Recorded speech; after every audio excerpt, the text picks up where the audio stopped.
நான் ஜோதி மேல்நிலைப் பள்ளியில் 11ஆம் வகுப்பு படிக்கிறேன். எஸ்ஐடிபி குரூப்பில் எனது குழு நன்மைகளை அறிமுகப்படுத்துகிறேன். ஜே தாம்சன் எனது குழுது பெயர். வி பிரியதர்ஷினி.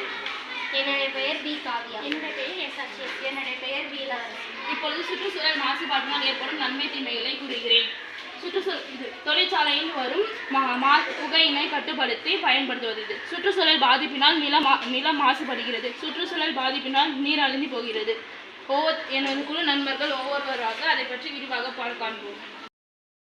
கிருஷ்ணா, நான் ஜோதி மேல்நிலைப் பள்ளியில் 11ஆம் வகுப்பு படிக்கிறேன். எஸ்ஐடிபி குரூப்பில் எனது குழு நன்மைகளை அறிமுகப்படுத்துகிறேன். ஜே தாம்சன் எனது குழுது பெயர். வி பிரியதர்ஷினி.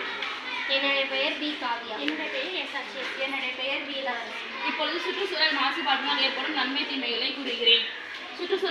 தொழிற்சாலையில் வரும் புகையினை கட்டுப்படுத்தி பயன்படுத்துவது. சுற்றுச்சூழல் பாதிப்பினால் நிலம் மாசுபடுகிறது. சுற்றுச்சூழல் பாதிப்பினால் நீர் அழிந்து போகிறது. எனது குழு நண்பர்கள் ஒவ்வொருவராக அதை பற்றி விரிவாக காண்போம். தொழிற்சாலையிலிருந்து வரும் கழிவு நீரை பற்றி நான் பேச வந்திருக்கிறேன். தொழிற்சாலையிலிருந்து வரும் கழிவு நீர் சுத்திகரித்து சொட்டு நீராக பயன்படுகிறது. இது தாவரங்கள் எடுத்துக்கொள்கின்றன. நான் இப்போது நீர் மாசுபாடை பற்றி பேச வந்துள்ளேன். தொழிற்சாலையிலிருந்து வெளியேறும் நீரினால் அருகில் உள்ள நீர்நிலைகள் கலக்கின்றன. அந்த நீர்நிலைகளை விலங்குகள் உட்கொள்வதால் விலங்குகள் இறக்கின்றன. நான் காற்று மாசுபாட்டை பற்றி பேச வந்துள்ளேன். தொழிற்சாலையில் இருந்து வெளியேறும் தீய புகையால் வளிமண்டலம் பாதிப்படைகிறது. அதனால் நான் இந்த தொழிற்சாலையில் இருந்து தீய புகையை வடிகட்டி வளிமண்டலத்திற்கு தூய்மையான காற்றை அளிக்கிறேன். இந்த காற்றை தாவரங்கள் சுவாசிப்பதன் மூலம் மனிதர்களுக்கு நல்ல காற்றை தருகிறது. நான் இன்று பேச வந்துள்ள தலைப்பு இரைச்சல் மாசுபாடு.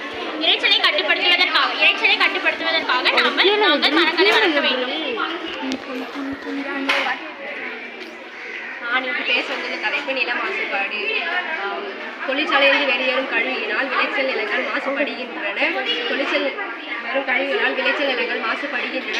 தடுப்பதற்காக கழிவுநீர் சுத்திகரிப்பு மூலம் சொட்டு நீர் பாசனம் பாய்த்து விவசாயத்தை நடத்துகிறோம்.